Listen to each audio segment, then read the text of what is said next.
Hello friends, તો આપણે દ્રાવ્ય સંખ્યાત્મક ગુણધર્મો જોયા અને તે ચાર ગુણધર્મોની આપણે વાત કરી. હવે પ્રત્યેક જે ચારે ચાર છે એના આપણે સૂત્રો તારવવાના છીએ અને ઇન્ડિવિડ્યુઅલી તેનો ઉપયોગ કઈ રીતે થઈ શકે એ જોવાના છીએ.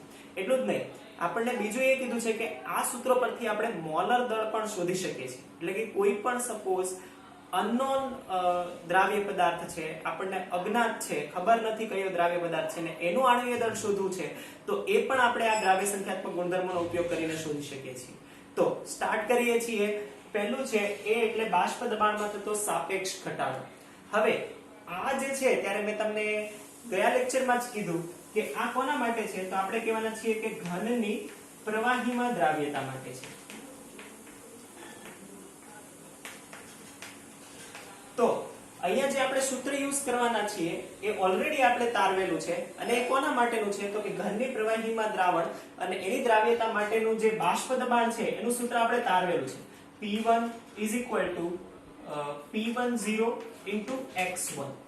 હવે જો તમે આ સૂત્ર ક્યાંથી આવ્યું એ જાણવા માંગતા હોય તો પહેલા તો હું કહીશ કે તમે એકવાર ઘનની પ્રવાહીમાં દ્રાવ્યતા અને બાષ્પ દબાણને લગતો વિડિયો લેક્ચર ઓલરેડી છે, લેક્ચર નંબર 13.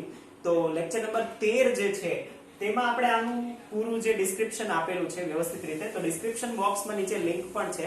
તો પહેલા હું કહીશ કે તમે આ જે લેક્ચર છે ફરીથી એકવાર જુઓ અને એમાં છેલ્લે આપણે આ સૂત્ર તારવીશું. તો ફરીથી એકવાર આ લેક્ચર જોઈ અને આ સૂત્ર તમને ધ્યાનમાં આવી જાય પછી આ લેક્ચર કન્ટિન્યુ તમે કરો. કે તો સ્ટાર્ટ કરીએ છીએ આ સૂત્રથી કે આ જે P1 છે ત્યારે આપણે એવું કીધું હોય કે આ P1 છે એ દ્રાવક માટેનું બાષ્પ દબાણ છે અને P10 છે એ શુદ્ધ દ્રાવકનું બાષ્પ દબાણ છે. હવે તમને ધ્યાનમાં જશે, જો તમે લેક્ચર નંબર 13 જોયો હોય તો ત્યારે આપણે એવું કીધું હતું કે શરૂઆતમાં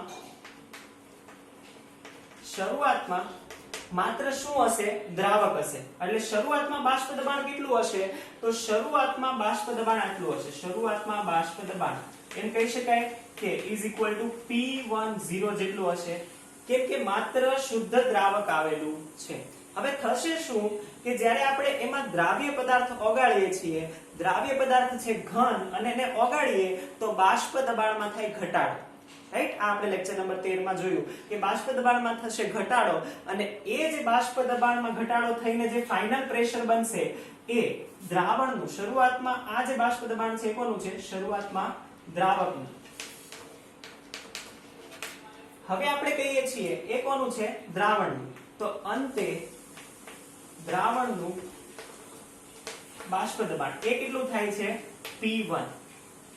હવે તમને ધ્યાનમાં છે કે P10 વધારે છે અને P1 એ ઓછું છે. શા માટે?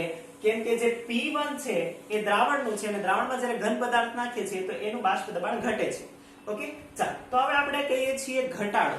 તો આ બંને પરથી તમે એમ કહી શકો કે દ્રાવણમાં કેટલો ઘટાડો થયો, તો બાષ્પ દબાણમાં થતો ઘટાડો. તો આપણે લખીએ છીએ બાષ્પ દબાણમાં થતો ઘટાડો.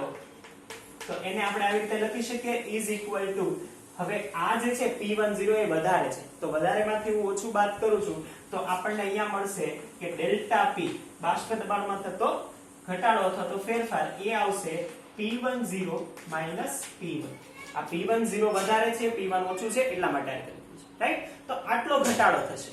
હવે જો તમે ફિઝિક્સમાં ત્રુટિ ભણેલા હોય તો ત્યારે આપણે સાપેક્ષ ત્રુટિ મેળવતા હતા અને જો એ તમને યાદ હોય તો આપણે એવી રીતે કહેતા હતા કે આ જે તફાવત છે ભાગ્યા જે શરૂઆતની વેલ્યુ હતી એટલે કે પ્રારંભિક મૂલ્ય હતું એ આપણે લખીએ તો આપણને સાપેક્ષ મૂલ્ય મળે. તો હું અહીંયા એમ લખું બાષ્પ દબાણમાં થતો સાપેક્ષ ઘટાડો, બાષ્પ દબાણમાં થતો સાપેક્ષ ઘટાડો કઈ રીતે માપી શકાય, તો એમ લખી શકાય ΔP / P10. કેમ કે શરૂઆતમાં કેટલું હતું બાષ્પ દબાણ, P10. તો આ વાત થઈ સાપેક્ષની. હવે જે તારવવાનું આપણે છે એ શું તારવવાનું છે, આ તારવવાનું છે. કેમ? કેમ કે સૂત્રમાં આપણે શું કહીએ છીએ, દ્રાવ્ય સંખ્યાત્મક ગુણધર્મમાં બાષ્પ દબાણમાં થતો સાપેક્ષ ઘટાડો.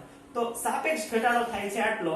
જો આપણે આની વેલ્યુ શોધી લઈએ તો મળી જાય, તો આપણે આની વેલ્યુ શોધવાની છે. આટલું ખબર પડી કઈ રીતે આવ્યું? ઓકે, ચાલો આપણે સ્ટાર્ટ કરીએ છીએ આની વેલ્યુ શોધવા માટે.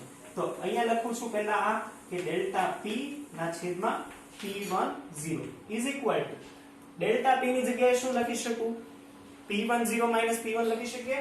તો અહીંયા લખીએ છીએ P10 minus P1 upon P10 is equal to, હવે કઈ રીતે લખીશું ધ્યાનથી શું, P1 ની જગ્યાએ આપણે કિંમત મૂકી શકીએ છીએ P10 x1.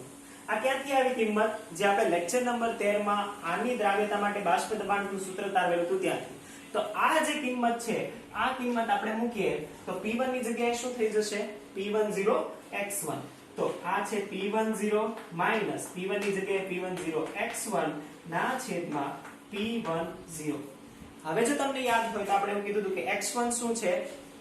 x1 એ દ્રાવકના મોલ અંશ છે. તો અહીંયા આપણે P10 કોમન કાઢીએ તો અહીંયા વધશે શું? જો આટલું બચશે 1 minus x1. ફરીથી વ્યવસ્થિત રીતે ટર્મ સમજશો તો તમને ધ્યાનમાં આવશે કે 1 - x1 બચશે. હવે જો મોલ અંશ તમને યાદ હોય, તાપમાનથી સ્વતંત્ર રાશિઓમાં મોલ અંશ, એમાં આપણે એવું કીધું હતું કે દ્રાવણમાં રહેલા કુલ દ્રાવ્ય પદાર્થોનો મોલ અંશનો સરવાળો કેટલો થાય? 1. જો આનો સરવાળો 1 થતો હોય તો 1 - x1 શું થવું જોઈએ? બીજા દ્રાવ્ય પદાર્થનો, એટલે કે બીજો દ્રાવ્ય પદાર્થ એટલે કે x2, તો આ થાય x2. તો આ આપણે સૂત્ર આવી ગયું છે. પણ મારી પાસે સ્પેસ નથી એટલા માટે મેં આમ કન્ટિન્યુ લખ્યું છે. પણ તમારે બરાબરના નીચે બરાબર એવી રીતે લખવાનું છે, રાઈટ? એમાં આવશે. ચાલો, તો હવે આપણે જે સૂત્ર તારવ્યું છે એ સૂત્ર આ છે કે P10 - P1 upon P10 એટલે કે સાપેક્ષ ફેરફાર કેટલો થવો જોઈએ? x2 જેટલો. x2 શું છે? x2 એ દ્રાવ્ય પદાર્થના મોલ અંશ છે. તો આ દ્રાવ્ય પદાર્થના મોલ અંશ છે અને આ થયો સાપેક્ષ ઘટાડો. ચાલો, તો આ તમે લખી લો. ફરીથી આપણે કન્ટિન્યુ અહીંયાથી આ સૂત્રથી કરવાના છીએ. ઓકે,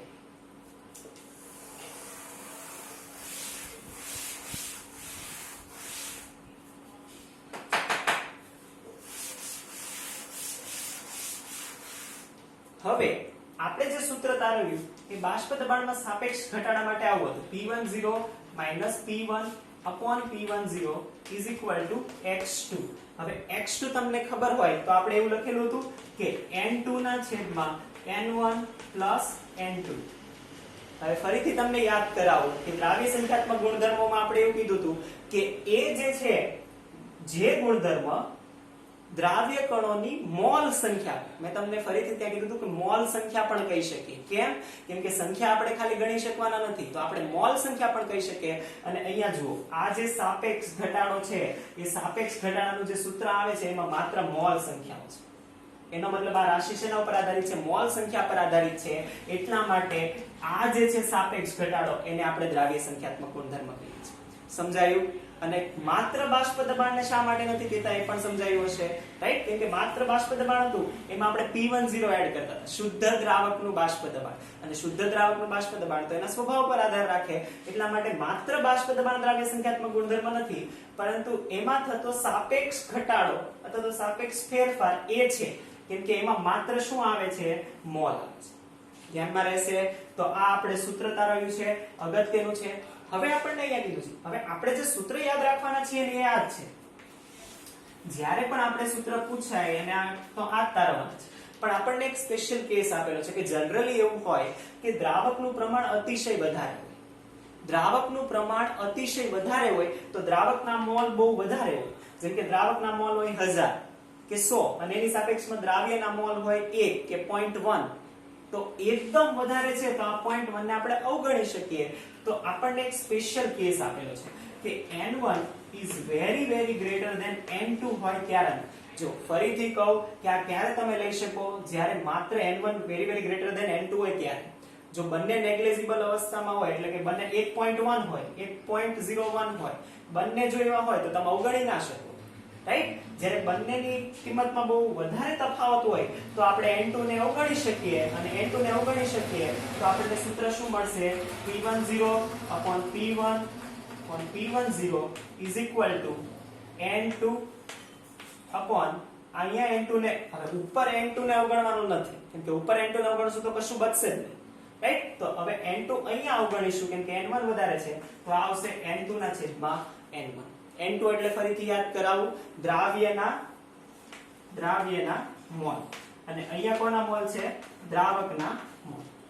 ઓકે, ચાલો તો આ સૂત્રને હજી સિમ્પ્લિફાય કરીને આપણને આપેલું છે અને એટલે કે દ્રાવ્યના મોલને કઈ રીતે લખાય તો આપણે આવું કીધું હતું W2 ના છેદમાં M2 દ્રાવ્યનું વજન છેદમાં દ્રાવ્યનો અણુભાર ગુણ્યા અહીંયા છે N1 તો અહીંયા શું આવશે W1 આ W1 ના છેદમાં M1 જ છે પણ છેદનો છેદ અંશમાં જશે ને આવી રીતનું બનશે તો જે ફાઇનલ સૂત્ર છે તમે આ રાખો તો પણ વાંધો નહીં આ રાખો તો પણ વાંધો નહીં પણ હું તમને એટલું કહું કે આ જે સૂત્ર છે આ યાદ રાખશો તો આ બધા સૂત્ર તમે તારવી શકશો હશે તો આ પહેલો ગુણધર્મની આપણે વાત કરી અને એ હતો બાષ્પ દબાણમાં થતો સાપેક્ષ ઘટાડો અને એનું સૂત્ર હવે બીજી વાત કરીએ આમાં કે આપણને એવું કીધું છે કે કોઈ પણનું આણ્વીય દળ પણ આપણે શોધી શકીએ કઈ રીતે તો ધારો કે મારી પાસે શુદ્ધ દ્રાવકનું બાષ્પ દબાણ હતું શુદ્ધ દ્રાવકનું બાષ્પ દબાણ હતું એમાં થતો ફેરફાર મને ખબર પડી ગઈ ડેલ્ટા પી મને ખબર પડી ગઈ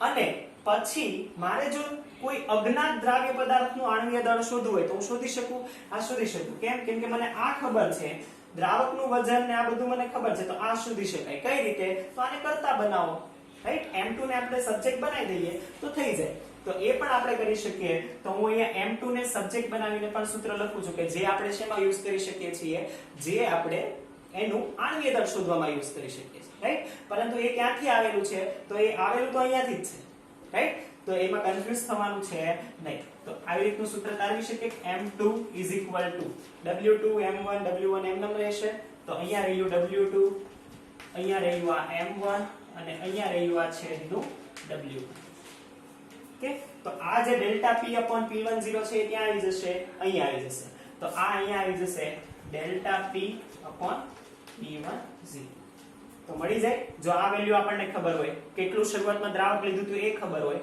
દ્રાવકનું આણ્વીય દળ ખબર હોય અને કેટલો અજ્ઞાત પદાર્થ ઓગાળેલો હોય તો એ અજ્ઞાત પદાર્થનું આપણે શું શોધી શકીએ છીએ આણ્વીય દળ તો આ આપણે સૂત્રની વાત કરી હવે આ સૂત્ર પણ યાદ રાખવાની તમારે જરૂર નથી કેમ કે ક્યાંથી તારવેલું છે આપણે આના પરથી તારવેલું છે તો એ આપણે તારવી શકીએ છીએ રાઈટ તો સાદુરૂપ કરીને આપણે M2 મેળવી શકીએ છીએ તો આ આપણે વાત કરી બાષ્પ દબાણમાં થતો સાપેક્ષ ઘટાડો પહેલી દ્રાવ્ય સંખ્યાત્મક અથવા તો કલિગેટિવ પ્રોપર્ટી અને એનું સૂત્ર ખૂબ જ અગત્યનું છે આ સૂત્ર બોક્સ બનાવી વ્યવસ્થિત રીતે યાદ રાખવાનું છે ઓકે થેન્ક યુ